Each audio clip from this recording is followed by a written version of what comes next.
Joe Biden has officially launched his campaign tour in Iowa with a campaign slogan that's just as outdated and out of touch as his entire campaign is. It's the "No Malarkey" slogan. Come on, and it's this 8-day tour that he's taking in Iowa, right? So he's focusing a lot of time and energy in Iowa, and he thinks that this "no malarkey" message is really gonna resonate with people. So the Biden campaign acknowledges malarkey isn't the most recognizable term. The definition is printed on the bus itself, but the That's hope— how you know no one knows it. Why would a consultant encourage that? But go on. But the hope is that it would tap into the traits they say voters like most about Biden: his authenticity and candor. I think what it's actually saying is, we get it. We're only gonna get older voters. Exactly. And so we're just gonna run straight into our demo. Maybe there's a point to be made there. Malarkey is a term that only people who pay attention to Joe Biden and 60+ people understand. So yeah, he's really, again, leaning into that. And also what I find fascinating about it is that the quotes from his campaign already concede that nobody knows. They have to do a fine print definition on there. Right, I know, it's hilarious. But the one thing that I don't want to make the mistake of doing is discount the fact that older voters are voters, right? True. They're the ones who show up, they're the ones who cast the ballot. And so I don't think it's a good idea to underestimate Biden. And I have to be honest with myself. I think I've been underestimating him because we see how he performs, we see all of the gaffes he makes. I mean, how does anyone get away with mistaking the state they're in as they're campaigning? And then of course there's all the other stuff about his record and all the terrible things that he did when it came to the bankruptcy bill, when it came to the crime bill. But still, I mean, there are people who desperately want to go back to things as business as usual. And that's what he represents for a lot of people, right? And a lot of the older voters will show up and they will cast their ballots. So I want to build off of what I was saying about leaning in here. Obviously, you don't go with a slogan unless you have thoroughly thought it through and probably debated it at length within the campaign staff. It's possible that Biden just put his foot down and was like, I like no malarkey. That's work with corn pop, it's gonna work here, right? So that is possible, but more likely, they made a more active decision, as Emma was pointing out. And guys, it's not just the older demographic. And to Anna's point about not dismissing it, I don't want anybody to get the wrong impression. I support an even older candidate, Bernie Sanders. It isn't about age, it's about the theme of your campaign. What are you going for? So what Bernie Sanders doesn't talk about, hey, by the way, everybody, remember how old I am. So he doesn't use old-timey words to evoke images for older voters. He talks about how it's not about me, it's about all of us, and fight for someone you don't know, and those things. I'm gonna stand up for the average American worker. So he leans into his theme. The theme for Biden is he's arguing authenticity. Yes, I'm old school, and yes, I'm hokey, because no malarkey is a super hokey thing to say. And he thinks that comes across as earnest. But now let's turn to the substance of it.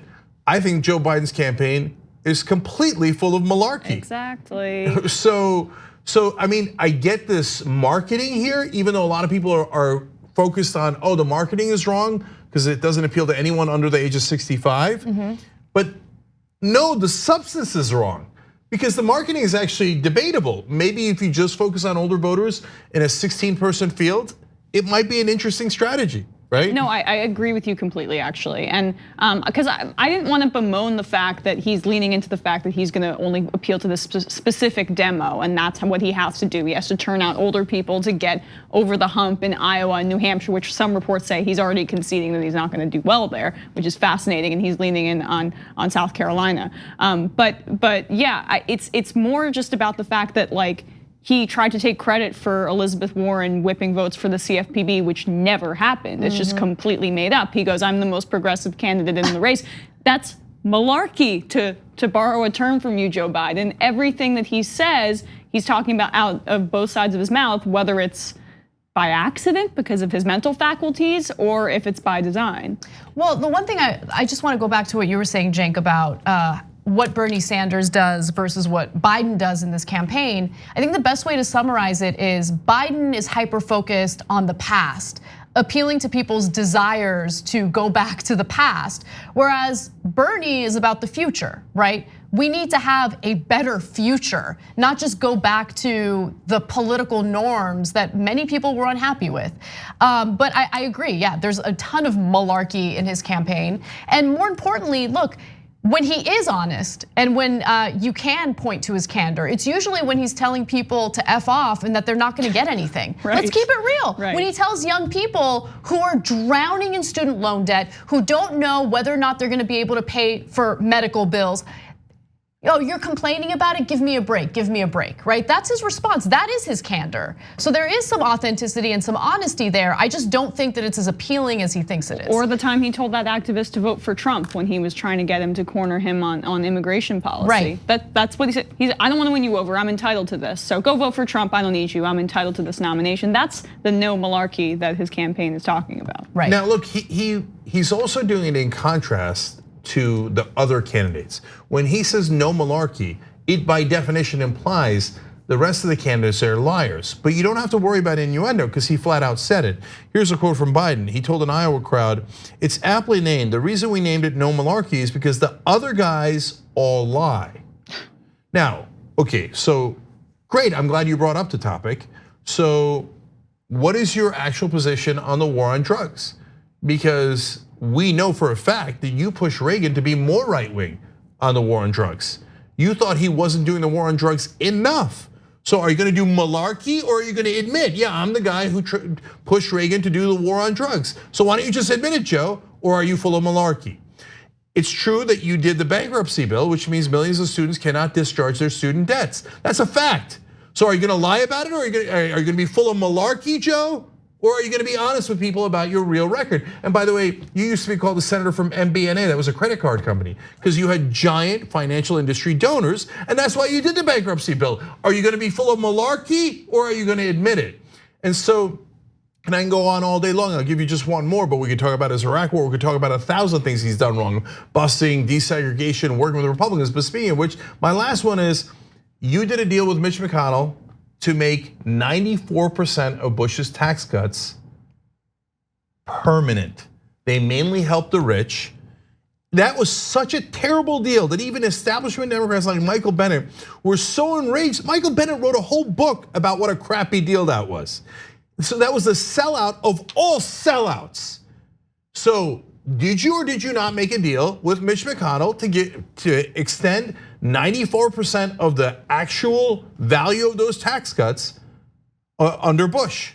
So that was, of course, when Biden was vice president. Obama said, okay, go deal with McConnell. Biden cut that deal, said, oh, the Bush tax cuts that you guys loved from the last term, we're gonna extend 94% of them. Well, are you full of malarkey, Joe Biden, or are you not? Why don't you admit these things that are part of your record? You're accusing the others of lying? Are you insane? Are you implying that Bernie Sanders is part of that? For whatever anybody else thinks of Bernie Sanders, you'd have to be a lunatic to think that he was a liar. So you can disagree with him on policies, but the guy has been consistent for 40 straight years. Arguably the last honest politician, or maybe the first. Now you're gonna claim that he's part of the malarkey when you have a massive history of lying about your record over and over again. I asked this spokespeople in a spin room, hey, how about the bankruptcy bill? They're like, it's a bankruptcy bill. No, that's ridiculous. Ridiculous how? Doesn't it say the students can't discharge their debts? Yes, it does. It sounds like your campaign is totally full of malarkey. Didn't Joe Biden champion it? Yes, he did. So the real slogan should be, Joe Biden, full of malarkey. Thanks for watching The Young Turks, really appreciate it.